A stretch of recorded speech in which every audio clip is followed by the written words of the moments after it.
Hello guys. இன்னைக்கு நம்ம பார்க்க போற திரைப்படத்தோட பேரு தீபாவளிங்க. இந்த திரைப்படத்துல ஹீரோவா நம்ம ஜெயம் ரவி நடிச்சிருக்காரு. இந்த திரைப்படத்தோட முதல் கட்டத்துல நம்ம ஜெயம் ரவிய ஒரு பைபாஸ்ல வச்சு ஒரு 4 ரவுடிங்க அடிச்சு, அங்க ஆப்போசிட்ல ஒரு லாரிக்கு முன்னாடி முட்டாங்கால் போட வச்சுட்டு போயிருவானுங்க. இதனால அங்க வர லாரி அவர அடிச்சு பக்கத்துல தூக்கி போட்டோம். இதுக்கப்புறம் இது தெரிஞ்ச போலீஸ்காரங்க அவரோட ஃபோன எடுத்து அவங்க வீட்டுக்குள்ள உள்ளவங்களுக்கு ஃபோன் அடிக்கும்போது, அவங்க அப்பாவான விஜயகுமாருக்கு கால் போகும். அப்போ அவங்க ஊர்க்காரங்க ஃபுல்லா அந்த இடத்துல இருந்ததுனால டக்குன்னு ஒருத்தர் பக்கத்துல எம்எல்ஏ ஃபோனை வாங்கி, அவர பெரிய ஹாஸ்பிட்டல்ல சேர்க்க சொல்லி, இந்த திரைப்படத்தோட டைட்டில போடுவாங்க. அப்போ நம்ம ஜெயம் ரவிக்கு அடிபட்டதுனால, அவங்க ஊர்க்காரங்கள்ல இருந்து மொத்த பேருமே அந்த ஹாஸ்பிட்டல் முன்னாடி தான் நிப்பாங்க. நின்னு அவருக்கு என்னாச்சுன்னு சொல்லி புலம்பிட்டு இருக்கும்போது, விஜயகுமார் நம்ம ஜெயம் ரவிக்கு நல்லா ஆயிருச்சுப்பா. நீங்க எல்லாம் அவங்கவங்க வேலைய பாருங்க அப்படிங்கிற மாரி சொல்லி, அவங்க ஊர்க்காரங்க எல்லாரையும் சமாதானப்படுத்தி அவங்க வேலைய பார்க்க வச்சுட்டு இருக்காரு. இந்த டைம் நம்ம ஜெயம் ரவி அவரோட காதலியான சுசிய பத்தி அவர் ஃப்ரெண்ட்ஸ்ட்ட கேட்கும்போது, அவங்க எதுவுமே சொல்ல மாட்டாங்க. அப்போ உடனே நீங்க என்னடா பண்ணிட்டு இருக்கீங்க? அவள பத்தி நான் கேட்டுக்கிட்டேன். என்கிட்ட எந்த பதிலும் சொல்ல மாட்டேங்கிறீங்கன்னு சொல்லி, அவர் ஃப்ரெண்ட்ஸா எல்லாரையும் திட்டுவாரு. திட்டுனதுக்கப்புறம் நம்ம ஜெயம் ரவி என்ன பண்ணுவாருன்னு பார்த்தீங்கன்னா, அங்கேருந்து கிளம்பி அவரோட காதலிய பார்க்கறதுக்காக கிளம்பி போயிடுவாரு. உடனே ஊர்க்காரங்கள்ல இருந்து எல்லாருமே நம்ம விஜயகுமார்ட்ட ஜெயம் ரவிக்கு சப்போர்ட்டா போறத பத்தி கேட்கும்போது, "யாரும் போக வேணாம். என் பையன் தனியா போயிருக்கான். அவனே கூட்டு வந்துருவான்." அப்படிங்கிற மாரி சொல்லி காட்டும்போது, நம்ம ஜெயம் ரவி முதல் கட்டத்தில நம்ம பானு இருக்காங்க தெரியுமா? அவங்க தான் இந்த படத்தில சுசியா நடிச்சிருப்பான். அவங்களோட கல்யாணத்தில அவங்க ரிசப்ஷனுக்கு டான்ஸ் ஆடிட்டு இருப்பாங்க. அப்போ அந்த இடத்துக்கு நம்ம ஜெயம் ரவி போயி, "வா சுசி நம்ம கிளம்பிடுவோம்." அப்படின்னோனே, "நீ யாரு எனக்கு தெரியல." அப்படின்னு சொல்லி நம்ம ஜெயம் ரவி பார்த்தா அவங்க சொல்லும்போது, ஜெயம் ரவிக்கு என்ன சொல்றதுன்னே தெரியாம யோசனையா இருக்கும். அப்போ அங்க இருக்கிற ரவுடிங்க நம்ம ஜெயம் ரவிய அடிச்சு, அவங்க கார்லயே தூக்கி போட்டு திருப்பி தூக்கிட்டு போவாங்க. அப்போ நம்ம ஹீரோயின் என்ன கேட்பான்னா, "அப்பா இவர யாருன்னு எனக்கு தெரியுமா?" அப்படிங்கிறப்ப, "இவன் இல்லம்மா, இவன் ஒரு பொறுக்கி பையன்." அப்படிங்கிற மாரி நம்ம ஹீரோயின்ட்ட அவங்க அப்பா தப்பா சொல்லிட்டு இருப்பாரு. இதுக்கப்புறம் நம்ம ஜெயம் ரவியோட பழைய நினைவுகள அவரு எடுத்துக்காட்டா யோசிச்சு பார்ப்பாரு. அதாவது ஜெயம் ரவி முதல் கட்டத்துல ஹீரோயின எப்படி மீட் பண்ணியிருப்பாருன்னு பார்த்தீங்கன்னா, அவர் ஃப்ரெண்டோட வீட்டுக்கு கெஸ்ட்டா தான் நம்ம ஹீரோயின் வந்திருப்பாங்க. இவங்கள பிக்கப் பண்றோடக்கு அவங்க ஃப்ரெண்ட்ஸோட இவரு ரயில்வே ஸ்டேஷன் போம்போது பார்த்த பொண்ணு நம்ம ஹீரோயினி தான்.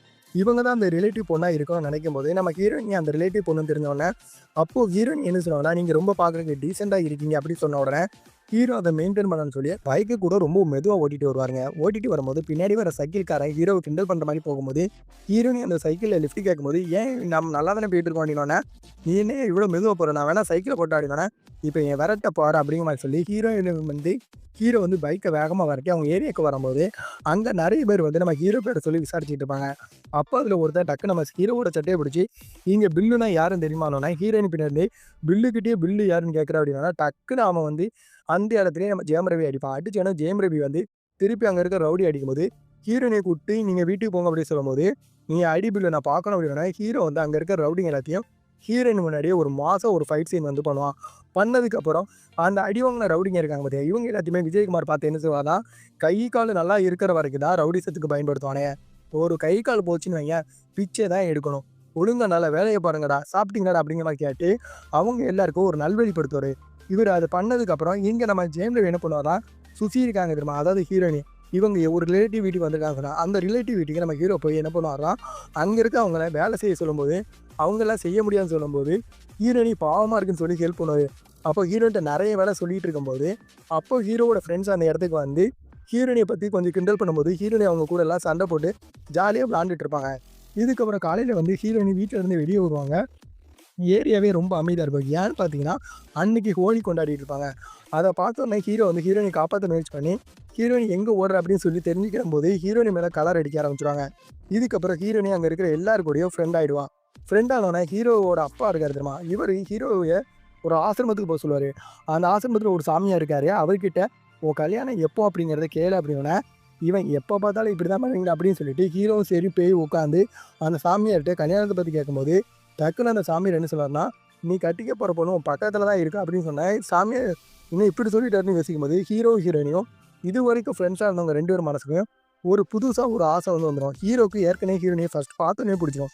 இப்போ இந்த விஷயத்த சாமியார் வேற சொல்லிட்டாரா, இதனால ஹீரோயின்ட்ட எப்படி பேசுறது, தான் காதல் சொல்றேன்னு தெரியாம, ஹீரோவும் முழிச்சுட்டு அப்படியே அவங்க தூரத்துல இருந்து சைட் அடிச்சுட்டு இந்த மாரி ஹேப்பியா சுத்திட்டு இருப்பாரு. இப்படி சுத்திட்டு இருக்கும்போது, ஒருத்தவங்க வீட்டுக்கு வந்திருக்காங்கன்னு சொன்னேன். அங்க ஒரு சின்ன பையன் இருப்பான். அவன் ஹீரோ வீட்டு மேல இருக்கிற குண்டு பல்ப தன்னோட உண்டிகோலால உடைக்க பார்ப்பான். அப்ப அத வாங்கி ஹீரோயின் உடைக்கிறேங்கிற பேர்ல ஹீரோவோட தலைய உடைச்சுருவான். உடைச்ச உடனே இது பெரிய விஷயமாகி ஊர்க்காரங்க எல்லாரும் ஹீரோவ எவனோ அடிச்சுட்டான், அடிச்சு அவனுக்கு சொல்லும்போது, ஹீரோயின் இது பெரிய பிரச்சனை ஆயிட்டேன்னு சொல்லி ஹீரோவ கூப்பிட்டு அவங்கிட்ட மன்னிப்பு கேட்பான். அப்ப மன்னிப்பு கேட்கும்போது தான் ஹீரோ வந்து சரி நீ எதுக்கு அடிச்சவனா, நான் தெரியாம பட்டுச்சேன் மன்னிச்சிடுமே, சரி விடு அப்படின்னு சொல்லிட்டு இவன் நம்ம மேலே ரொம்ப அன்பு வச்சிருக்கான், இந்த விஷயம் பிரச்சனை ஆகிடுன்னு சொல்லிட்டு ஹீரோயின் என்ன பண்ணுவானா, திருப்பி தன்னோட ஊருக்கு போகிறக்காக டிக்கெட் வந்து புக் பண்ணிவிட்டு திரும்பி வரும்போது ஒரு ரவுடி மேலே தெரியாமல் ஸ்கூட்டியை கொண்டு இடிச்சுவான். உடனே அந்த ரவுடி வந்து ஹீரோயினுக்கு விட சண்டை போட்டுட்டு இருக்கும்போது ஹீரோ அந்த இடத்துக்கு வந்து இந்த பிரச்சனையை சால்வ் பண்ணி அந்த ரவுடிங்க எல்லாருமே ஹீரோவோட ஃப்ரெண்டாக இருப்பான்.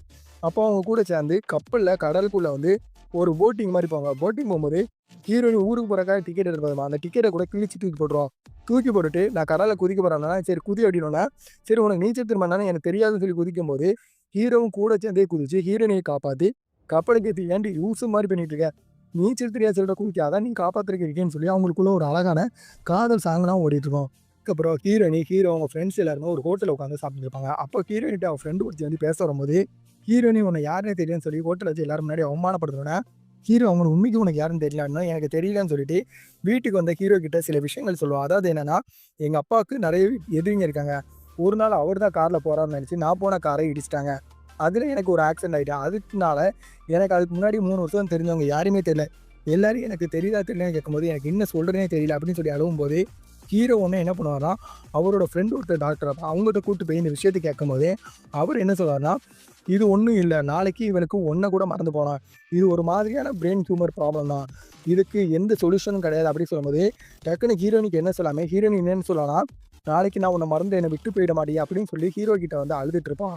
அழுதுக்கப்புறம் காலையில் நைட்டு என்ன பண்ணுவான்னா, மறுபடியும் ஹீரோவோட ரூமுக்கு வந்துட்டு 2 பேரும் ஒன்றா இருப்போமான்னு கேட்பான். அப்போ ஹீரோ சந்தோஷப்பட்டு போகும்போது தான் ஹீரோயின் என்ன சொல்லுவாங்க, எதுக்காக நான் இப்படி பண்ணணும்னு நினச்சேன்னா, நாளைக்கு நான் உன்னை மறந்துட்டாலும் இந்த குழந்தைக்காக நம்ம ஒன்றா இருப்போம்ல அப்படின்னோடனே, ஏன்டி இப்படி லூசு மாதிரி பேசிகிட்டு இருக்க அப்படின்னு சொல்லிட்டு, சரி இப்போ இருன்னு சொல்லிட்டு ஃபோன் எடுத்து என்ன பண்ணுவான்னா, ஹீரோயினியோட அப்பா கால் பண்ணி நான் உங்கள் பொண்ணை காதலிக்கிறேன் அப்படிங்கிற விஷயத்த வந்து சொல்லுவான். சொன்னோடனே ஹீரோயினியோட அப்பா தைரியம் இருந்தால் நேரில் வந்து என்னை பாடுறான் அப்படின்னோடனே ஹீரோ பார்க்கறதுக்காக பெங்களூர் கிளம்பிப்பான். இந்த விஷயம் வந்து ஹீரோயினி ஒருத்தர் ரிலேட்டிவ் வீட்டுக்கு தங்க வந்திருக்கான், அவங்களுக்கு தெரிஞ்சிடும். வீட்டில் உள்ள எல்லாருக்குமே ஹீரோயின் லவ் பண்ணுறாங்க அப்படிங்கிற விஷயம் தெரியும். இதுக்கப்புறம் ஹீரோ என்ன பண்ணுவானா, அவன் ஃப்ரெண்ட்ஸை கூட்டு போகும்போது ஹீரோயினோட அப்பாவை பற்றி விசாரிக்கும் போது பெங்களூரில் ஒரு பெரிய டான் அப்படிங்கிற விஷயம் தெரியும். தெரிஞ்சதுக்கப்புறம் ஹீரோ அவங்க அப்பாவை நேரில் மீட் பண்ண போவான். நேரில் மீட் பண்ணும்போது நீ தான் அந்த பையனா, இன்னொரு தடவை என் பொண்ணு பின்னாடி சுத்தாதுன்னு சொல்லி இவன் வான் பண்ணி அனுப்பிடுவான். வான் பண்ணி அனுப்பினோடனே திருப்பி ஹீரோ வந்து என்ன பண்ணுவான்னு பார்த்தீங்கன்னா, எப்போ போல ஊரில் இருக்கும்போது அவனை நம்ம ஹீரோயினை கூட்டு போகிறாங்க, அப்பாவே இங்கே ஒரு வந்துட்டு நம்ம கிளம்பலாம் அப்படின்னு சொல்லி கிளம்ப போகும்போது டக்குனு என்ன பண்ணுவான்னா, ஹீரோவோட அப்பா வந்து ஹீரோயினோட அப்பாட்ட சம்மந்தம் வந்து பேசுகிறார். அப்போ சட்டையை வந்து டக்குன்னு ஹீரோயினோட அப்பா வந்து ஹீரோட அப்பாவுக்கு பிடிச்சோன்னு ஊருக்காரங்க மொத்த பேரும் ஒன்று சேர்ந்து ஹீரோயினோட அப்பாவை மிரட்டி விட்ருவாங்க. இதுக்கப்புறம் ஹீரோயினோட அப்பா என்ன பண்ணுவான்னா, தன்னோட பெங்களூரில் இருக்கிற ரவுடி ஆளுங்க எல்லாத்தையும் ஃபோன் அடித்து வர சொல்லுவான். பட் அவனுங்க எல்லாத்தையுமே ஹீரோவோட அப்பா ஆளுங்க எல்லோரும் சேர்ந்து அடித்து ஹாஸ்பிட்டலில் அட்மிட் பண்ண வச்சுக்குவானே. இதுக்கப்புறம் வேறு வழி இல்லை அப்படிங்கிறத தெரிஞ்சுக்கிட்ட ஹீரோயினோட அப்பா என்ன பண்ணுவான், ஹீரோயினோட கல்யாணத்துக்கு சம்மதங்கிற மாதிரி சொல்லி அங்கே இருக்க எல்லாத்தையும் நம்ப வச்சு ஒரு ஃபங்க்ஷன் நடக்கும்போது இவன் ஒரு ரிலேட்டிவ் வந்திருக்கான், அந்த ரிலேட்டிவை குத்திட்டு ஹீரோயினி அங்கேருந்து எல்லோரும் முன்னாடி கூட்டு போனோன்னே இதை ஹீரோயினியை காப்பாற்றுறதுக்காக ஹீரோ என்ன பண்ணுவான், பைக் எடுத்துகிட்டு பின்னாடி போவான். அப்போ தான் நான் முதல் கட்டத்தில் அவங்கள்ட்ட சொன்ன தெரியுமா, ஒரு ஆக்சிடென்ட் ஹீரோக்கு நடந்து அவனை பைபாஸ் மட்டும் அந்த விஷயம் வந்து நடக்கும். அப்போ ஹீரோவை அடிக்கிறத பார்த்த ஹீரோயினி அந்த இடத்துலேயே மயங்கிடுவான். மயங்கினதுக்கப்புறம் இவன் ஹீரோவை வந்து மறந்துடுவான். மறந்ததுக்கப்புறம் இப்போ என்ன பண்ணுறதுன்னு தெரியாமல் ஹீரோவும் திருப்பி பெங்களூர் கிளம்பி போய் ஹீரோயினியை சமாதானப்படுத்தி தான் யாருங்கிற விஷயத்த புரிய வைக்க முயற்சி பண்ணுவான். பட் ஹீரோயினிக்கு புரியாது. இதுக்கப்புறம் ஹீரோயினிக்கு என்ன பண்ணுவாங்கன்னா, அவங்க அப்பா இன்னொரு பெங்களூரில் ஒரு மாப்பிள்ளையை பார்த்து கல்யாணம் பண்ண வைப்பாங்க. அந்த கல்யாணத்தை ஹீரோ எப்படியா தடுக்கணும்னு நினைக்கும் போது தான் ஒரு காம்ப்ளெக்ஸில் வச்சு ஹீரோயினி என்ன பண்ணுவாங்கன்னா, அவள் பழைய ஃப்ரெண்டை பார்த்து பேச போகும்போது ஹோட்டலில் ஒருத்தி வந்து அசிங்கப்படுத்தினால அவள் நீ என்னென்ன இப்படி பேசிட்டு இருக்க போடி அப்படிங்கிற சொல்லி மிரட்டிட்டு போயிடுவான். போனதுக்கப்புறம் திருப்பி ஹீரோ போய் அந்த பொண்ணை மீட் பண்ணி அந்த பொண்ணுக்கிட்ட வந்து நடந்த எல்லா விஷயத்தையும் ஹீரோயினிக்கு இருக்கிற பிரச்சனை கொண்டு சொல்லும்போது எனக்கு உங்களை பார்த்தா என்ன சொல்கிறதுன்னு தெரியல. ஹீரோயினியோட ஃப்ரெண்டு சொல்லிவிட்டு சரி உங்களுக்கு எந்தெந்த உதவி தெரியும் அது எல்லாத்தையும் நாங்கள் பண்ணுறோம், பட் அவங்க அப்பாவுக்கு மட்டும் தெரிய வேண்டாம், ஏன்னா அவங்க அப்பா இந்த ஊரில் பெரிய ஆள், தெரிஞ்ச எங்களுக்கு பிரச்சனை அப்படிங்கிற மாதிரி சொல்லி அவங்க சொல்லுவாங்க. சொன்னதுக்கப்புறம் ஹீரோ வந்து அவங்க வீட்டில் தான் தங்கியிருப்பான். தங்கிட்டு ஹீரோயின்கிட்ட பேசுறதுக்கு முயற்சி பண்ணுவான். ஆனால் எதுவுமே நடக்காது. ஹீரோ என்ன பண்ணுவான், அவள் ஃப்ரெண்டை பார்த்து பத்திரிகை கொடுக்கலான்னு வீட்டுக்கு வரும்போது வீட்டில் அவள் ஃப்ரெண்டை பார்த்து பத்திரிகை கொடுக்கும்போது ஹீரோ இங்கே தான் இருக்காரு அப்படிங்கிற விஷயத்தை தெரிஞ்சு ஹீரோ வந்து ஹீரோயினை பற்றி சில விஷயங்களை வந்து சொல்லிட்டு இருப்பான். அது எல்லாமே ஹீரோயினி கேட்டுருவா. கேட்டதுக்கப்புறம் என்ன சொல்லலான்னு பார்த்தீங்கன்னா, எனக்கு என்ன சொல்கிறேன்னு தெரியாது, உன் ஃப்ரெண்டை உடனே அவர் ஊருக்கு கிளம்பி போக சொல்லி இங்கே எங்கள் அப்பாவுக்கு தெரிஞ்ச பெரிய பிரச்சனை ஆகிடும் அப்படின்னா, சரி என்ன ஒரு தடவை நீ மீட் பண்ணணும் அப்படின்னு சொல்லி ஹீரோ ஒரு காஃபி ஷாப்புக்கு ஹீரோயினை கூப்பிட்டு அவகிட்ட கொஞ்சம் பேசிகிட்டு இருப்பான்.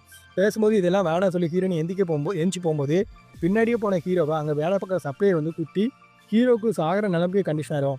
உடனே ஹீரோயின் என்ன பண்ணுவான், அவள் உயிரை பணைய வச்சு ஹீரோவை காப்பாற்றி அவனை வந்து ஹாஸ்பிட்டலில் அட்மிட் பண்ணி அவனை வந்து அவன் ஊருக்கு அனுப்பி வைக்க சொல்லி அங்கே இருக்கிற டாக்டர் சொல்லி இவன் வீட்டுக்கு கிளம்பி வந்துடுவான்.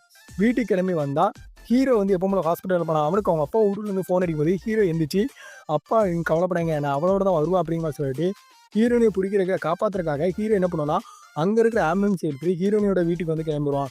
அப்போ ஹீரோனுக்கு கல்யாணம் இருக்கும். அப்போ ஹீரோனியோட ஃப்ரெண்ட் என்ன சொன்னால் நான் சொல்கிறது கொஞ்சம் கேளுடி, அவன் யார் என்னங்கிறது உனக்கு தெரியல, நீ ரொம்ப கஷ்டப்படும் அப்படின்னா பரவாயில்ல இருக்கட்டும் அப்படின்னு சொல்லும்போது ஹீரோ அந்த இடத்துல என்ட்ரி ஆகி ஹீரோயினியோட அப்பாவோட வில்லனுங்க இருப்பான் தெரியுமா அவனை எல்லாத்தையும் அந்த இடத்துலையே அடின்னு அடிச்சுட்டு கடைசி ஹீரோயினியோட அப்பாட்ட என்ன சொல்லனா நீ அவளோட அப்பா மட்டும் இல்லைனா இந்த இடத்துல நடக்கிறது வேறடா அப்படிங்கிற மாதிரி சொல்லிட்டு ஹீரோயினியை கூப்பிடுவா. ஹீரோயினி வரமாட்டா. உடனே ஹீரோயினி அந்த இடத்துல ஒரு அடி அடிச்சுட்டு ஹீரோயினி தன்னோட தோளில் தூக்கி போட்டு ஹீரோ தன்னோட ஊருக்கு கிளம்பி வந்துடும்.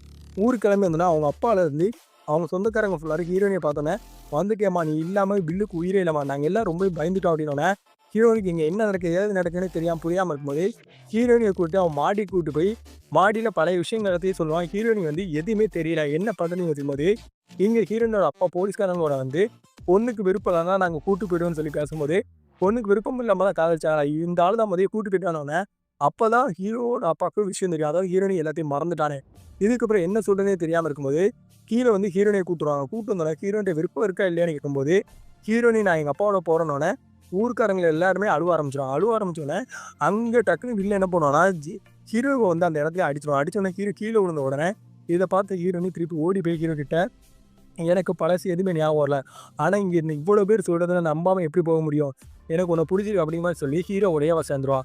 சேர்ந்தோடனே அங்கே இருக்க போலீஸ்காரங்க ஹீரோவோட என்னோட அப்பாட்ட நீங்கள் போனால் இப்போ நம்ம என்ன பண்ணுறது சார் அப்படின்னோடனே என்ன பண்ணுறது எனக்கு இருக்கிற பொண்ணு இல்லை நான் மறந்துக்கிறேன் நம்ம கிளம்புவோம் அப்படிங்கிற மாதிரி சொல்லிட்டு அந்த இடத்துலேருந்து கிளம்பிடுவாங்க. கிளம்புனோடனே ஹீரோவும் ஹீரோனையும் அந்த இடத்துலேயே ஒழிச்சுக்கிறாங்க. சேர்ந்தோடனே இந்த திரைப்படத்தை முடிப்பாங்க. இந்த திரைப்படம் நம்ம ஜெயமரிக்கு வந்து ஒரு பிளாக் பஸ்டர் திரைப்படம் சொல்லலாம். இந்த திரைப்படம் அந்த அளவுக்கு செம்மையாக இருக்குங்க.